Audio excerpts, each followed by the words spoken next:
안녕하세요. 오늘은 한국 사회가 인공지능이라는 이 거대한 변화 앞에서 어쩐지 좀 힘겨워하는 모습이잖아요. 네, 그런 면이 있죠.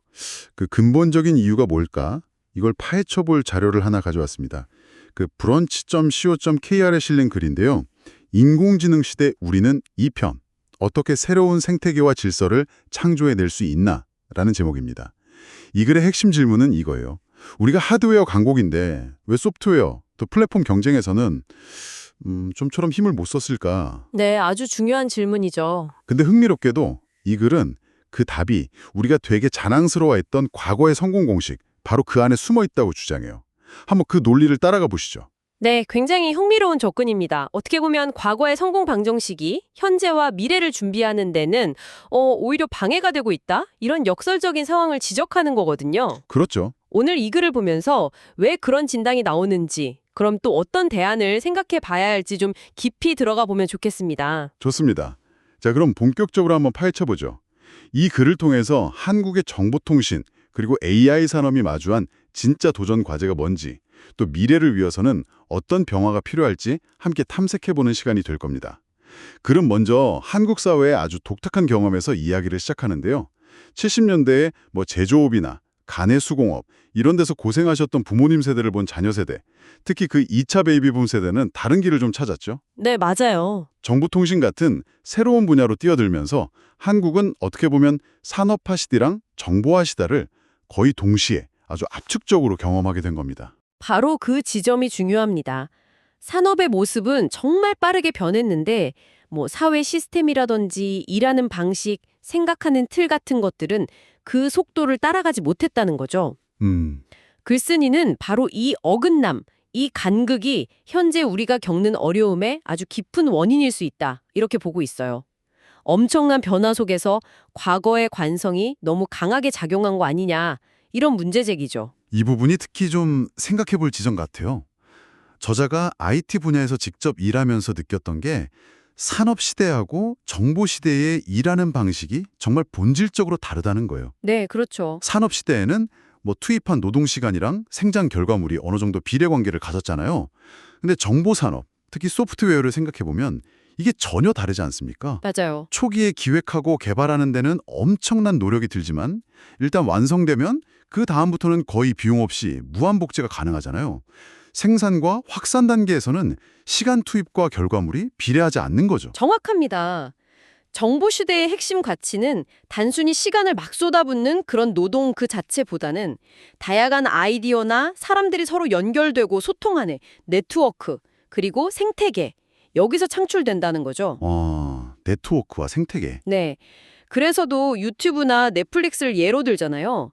이 회사들의 경쟁력이 단순히 기술이 뛰어나서만은 아니거든요. 얼마나 많은 사용자와 창작자가 모여서 활동하는가. 즉, 생태계의 규모와 활력이 핵심인 겁니다. 그렇죠. 가치는 연결과 참여, 그리고 그 다양성 속에서 폭발적으로 증가하는 거죠. 그런데 글에 따르면 한국의 많은 기업 리더분들은 주로 제조업 성공 신화에 익숙했던 분들이 많았다는 거예요. 네, 그게 좀... 그러다 보니까 이런 플랫폼 산업의 본질, 그러니까 눈에 잘 보이지 않는 네트워크나 생태계의 힘을 제대로 이해하기 어려웠다는 지적이 나옵니다. 결과적으로 정보산업 분야에서조차 제조업처럼 출퇴근 시간 엄수, 이런 시간 기반 관리에 매달리거나 아니면 효율성만 너무 강조하는 수직적인 하도급 구조를 그대로 적용하는 경향을 보였다는 거죠. 네, 맞아요. 산업의 옷은 갈아입었는데 운영 방식은 옛날 그대로였던 셈이죠. 그리고 바로 그 결과가 한국 플랫폼 사업의 경쟁력 약화로 이어졌다 이렇게 분석을 합니다. 이런 수직적이고 좀 폐쇄적인 구조는 필연적으로 혁신적인 아이디어가 나오거나 외부와 유연하게 협력하는 걸 가로막게 되거든요.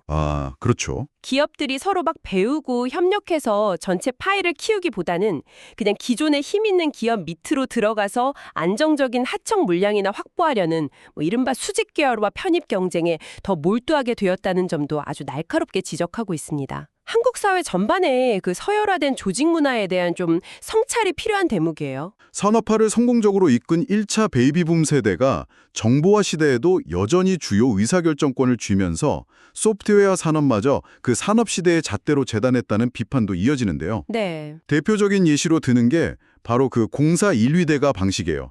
이게 뭐냐면 소프트웨어 개발 비용을 정할 때 마치 건물 짓듯이 투입된 개발자 수랑 근무 시간을 기준으로 비용을 계산하는 방식입니다. 그렇죠. 이런 방식은 소프트웨어의 핵심 가치라고 할 수 있는 창의적인 기획이라든지 뭐 설계 능력, 문제 해결 능력 같은 것들의 가치를 제대로 반영하기가 어렵죠. 네. 그 결과 IT 업계는 뭐 힘들고 더럽고 위험하다는 그런 3D 업종이라는 오명까지 쓰게 되었고 우수한 인재들이 점점 기피하는 분야가 되어버렸다. 이렇게 진단합니다.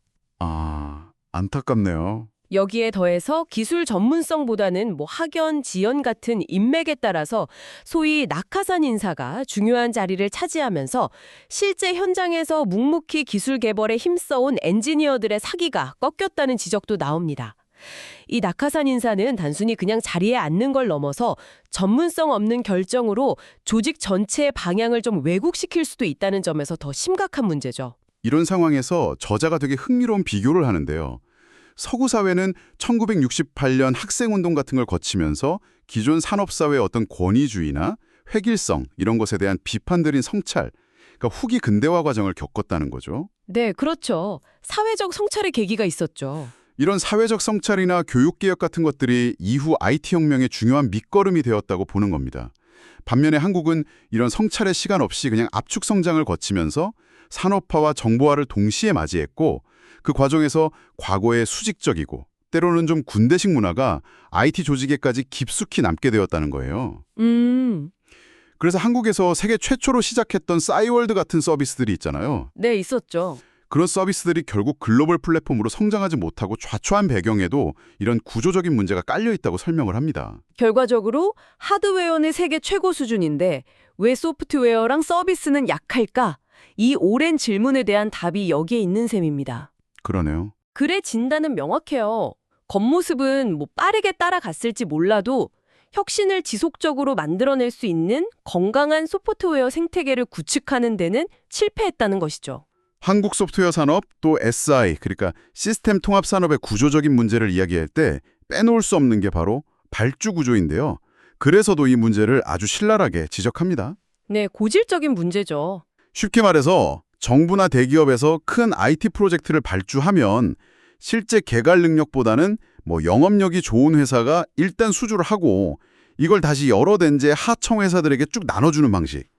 이게 너무 고착화되었다는 겁니다. 이 다단계 하청 구조 속에서 실제 핵심 기술을 가지고 개발을 수행하는 맨 아래 단계 회사들은 아주 적은 비용과 촉박한 개발 기간이 시달리게 되는 거죠. 네. 창의적인 솔루션을 고민하기보다는 그냥 주어진 예산과 시간 안에 어떻게든 결과물을 만들어내야 하는 그런 상황에 내몰리는 겁니다. 그래서는 이런 불합리한 구조를 과거 신분 질서였던 산업공사에 빗대기까지 해요. 기술을 가진 사람들이 제대로 대우받지 못하는 현실을 비판적으로 표현한 거죠. 아, 산업공상이라 뼈아픈 비유네요. 여기에 더해서 국내 기업들이 뛰어난 부분 기술력은 가지고 있는데도 이건 잘 엮어서 세계 시장을 공략하는 그런 거대한 플랫폼으로 키워내는 전략적인 사고나 경험이 좀 부족했다. 이런 분석도 나옵니다. 네, 오히려 과거 식민지 경험이나 아니면 후발주자로서 성공했던 경험 때문인지 스스로 뭔가 새로운 게임의 룰을 만들기보다는 이미 존재하는 글로벌 플랫폼이나 표준에 그냥 종속되거나 따라가는 데 만족하는 경향이 있었다는 지적도 있어요. 판을 새로 짜려는 그런 야심찬 시도 자체가 좀 부족했다는 거죠. 특히 리더십 문제를 글은 아주 중요하게 다루는데요. IT나 플랫폼 기업의 리더 자리에 해당 분야 전문성이나 경험이 부족한 고령의 임원, 관료 출신, 혹은 과거 제조업에서 성공했던 인물들이 소위 낙하산으로 내려오는 경우가 빈번했다는 겁니다. 네, 그런 경우가 많았죠. 이분들은 과거 산업시대의 성공 방식, 그러니까 효율적인 생산 관리나 비용 절감 이런 거에는 익숙할지 몰라도 플랫폼 비즈니스의 핵심인 개방적인 생태계 구축이라든지 다양한 파트너들과의 협력, 글로벌 확장 전략 같은 데는 이해가 부족할 수 있다는 우려입니다. 그렇죠. 플랫폼 사업은 단순히 좋은 제품 하나 잘 만드는 것과는 완전히 다른 게임인데 말이죠. 이건 어떻게 보면 하나의 제국을 건설하듯이 다양한 동맹국들을 끌어들이고 함께 성장하는 모델에 가깝거든요. 네. 혁신적인 기술 못지않게 파트너들과의 관계 맺기, 또 생태계 전체를 조망하는 시야가 중요한데 과거의 성공 방식에만 익숙한 리더십으로는 이런 새로운 도전에 효과적으로 대응하기 어렵다는 점을 글은 분명히 하고 있습니다. 심지어 언론이나 학교조차도 이런 변화를 제대로 읽어내지 못하고 과거의 프레임에 머물러 있다는 지적도 함께 나오고 있고요. 자, 그럼 이 모든 문제 진단 끝에 글쓴이가 제시하는 인공지능 시대를 위한 해법은 뭘까요? 핵심 메시지는 아주 명확합니다. 과거 산업시대의 그 성공 공식과 사고방식에서 과감하게 벗어나야 한다. 이것입니다. 아, 과거와의 단절이군요. 네, 우리라 과거의 영광에 좀 취해 있다는 사실, 그리고 여전히 그 과거 방식에 익숙한 리더십과 의사결정 구조가 미래로 나아가는 길을 가로막고 있다는 현실을 냉정하게 직시해야 한다는 거죠. 구체적인 방안으로는 우선 기업의 지배구조, 그러니까 거버넌스를 바꿔야 한다고 강조합니다. 소수의 리더가 모든 것을 결정하는 그런 수직적인 구조에서 벗어나서 보다 수평적인 구조로 전환해야 한다는 겁니다. 네, 물론 오랜 기간 수직적 문화에 익숙해진 조직에서 이걸 실현하는 게 쉽지는 않겠지만 방향은 분명히 이쪽이어야 한다는 거죠. 또 플랫폼 산업의 본질, 즉 연결과 생태계의 중요성을 깊이 이해하고 이걸 바탕으로 글로벌 협력과 확장 전략을 새롭게 짜야 한다고 말합니다. 그렇죠. 단순히 기술 개발 경쟁에만 매몰될 게 아니라 어떻게 더 넓은 운동장을 만들고 더 많은 플레이어들을 끌어들일 것인가, 이런 전략적인 고민이 필요하다는 겁니다. 이런 변화를 위해서는 무엇보다 도전 정신과 창의성을 마음껏 발휘할 수 있는 환경 조성이 필수적이겠죠. 다양성이 존중받고 구성원들이 자율적으로 협력하면서 새로운 시도를 할 수 있는 혁신 생태계 말입니다. 네, 맞습니다. 특히 수평적 거버넌스는 과거처럼 전문성 없는 나가산 리더가 독단적으로 잘못된 결정을 내리는 것을 견제하고 다양한 전문가들의 의견이 합리적으로 반영될 수 있는 통로를 열어준다는 장점도 있고요.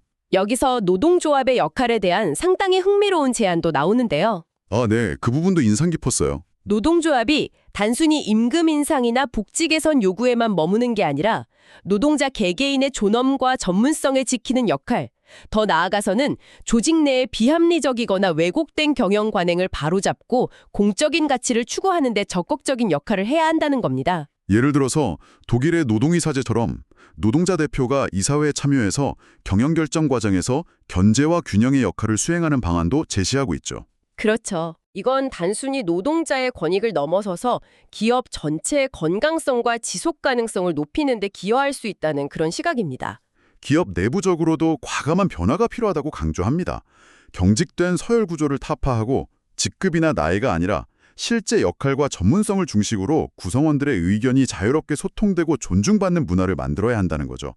의사결정 과정도 더 투명해져야 하고요. 네, 그리고 기업 내부의 변화뿐만 아니라 외부의 다른 기업이나 연구기관, 대학 같은 다양한 파트너들과 적극적으로 연결되고 협력하면서 함께 성장하는 그런 개방적인 생태계 전략이 필수적이라고 강조합니다. 결국 이 글이 우리에게 던지는 메시지는 분명해 보입니다.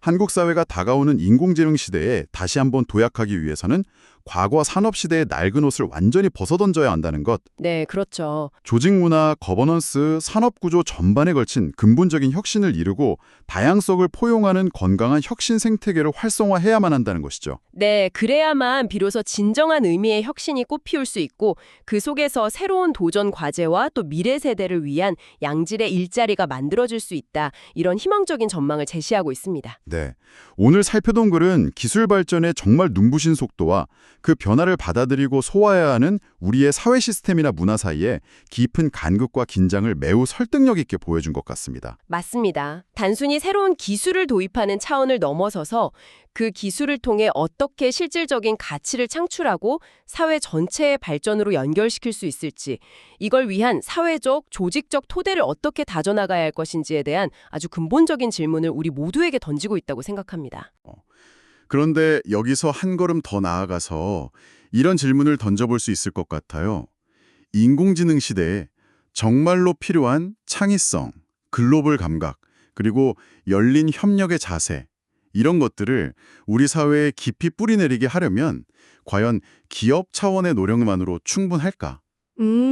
좋은 질문이네요. 어쩌면 우리 사회 전체적으로 예를 들어 미래 세대를 길러내는 교육 시스템에서는 또 어떤 근본적인 변화가 함께 이루어져야 할까요? 이 질문을 여러분께 한번 남겨드리면서 오늘 저희 이야기는 여기서 마무리하겠습니다.